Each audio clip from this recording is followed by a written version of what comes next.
Greetings and welcome to Liberian TV Network. I am your presenter Daniela L.B. Lapenta, and today I'll be giving you some basic information about Monrovia's history.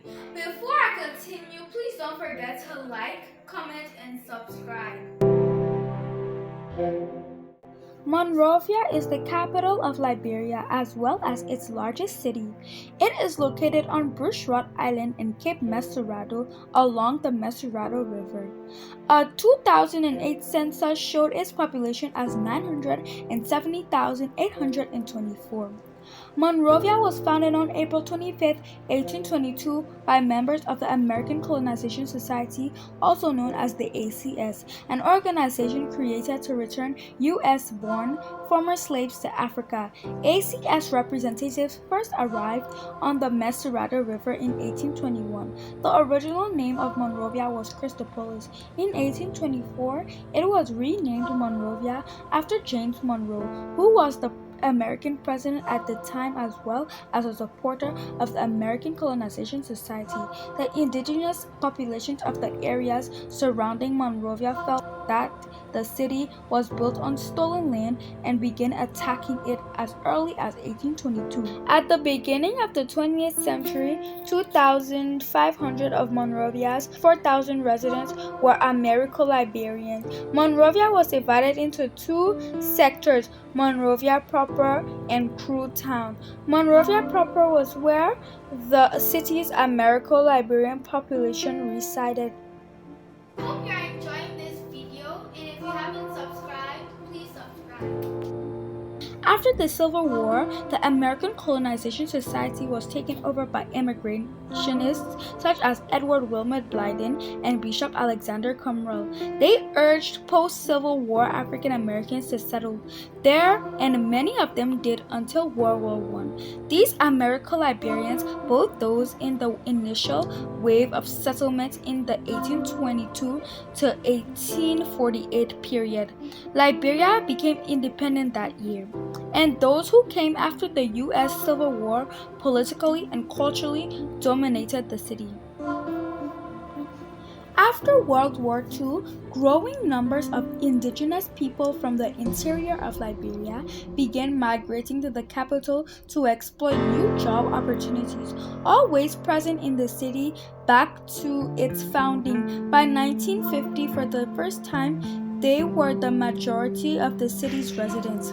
In 1980, Sergeant Samuel Doe of the Liberian Army led a coup which toppled the existing government. For the first time in its history, Liberia was controlled by indigenous people rather than Americo-Liberians. Doe ruled autocratically, but when he was deposed in 1990, Liberia plunged into political chaos.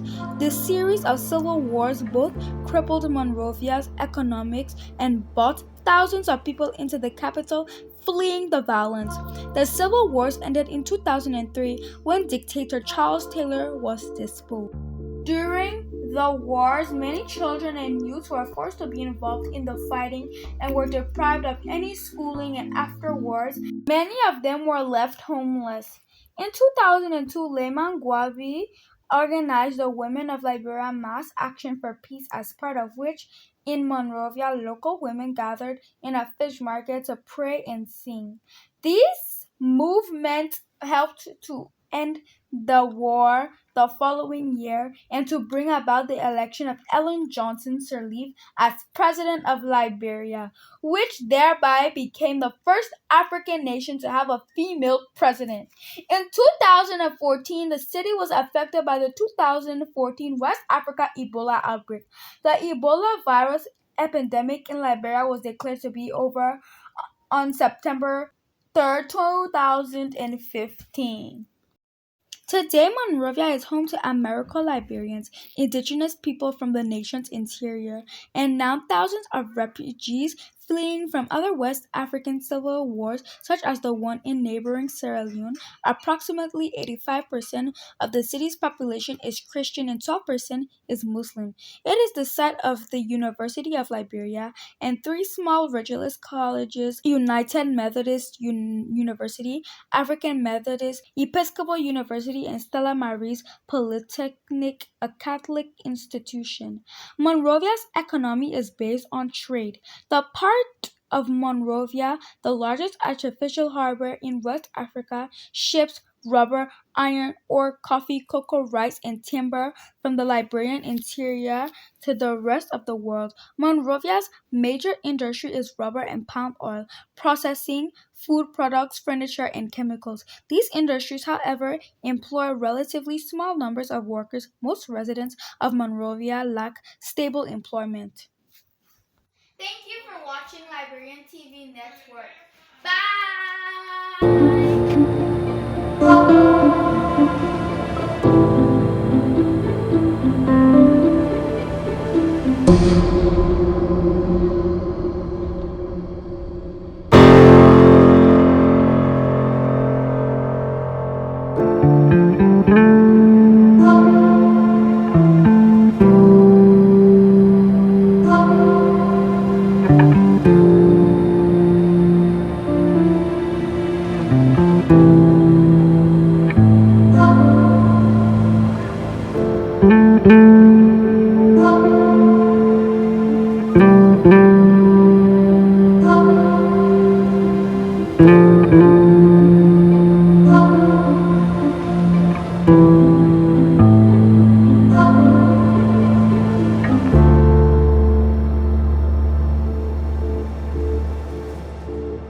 When you lost, you will die.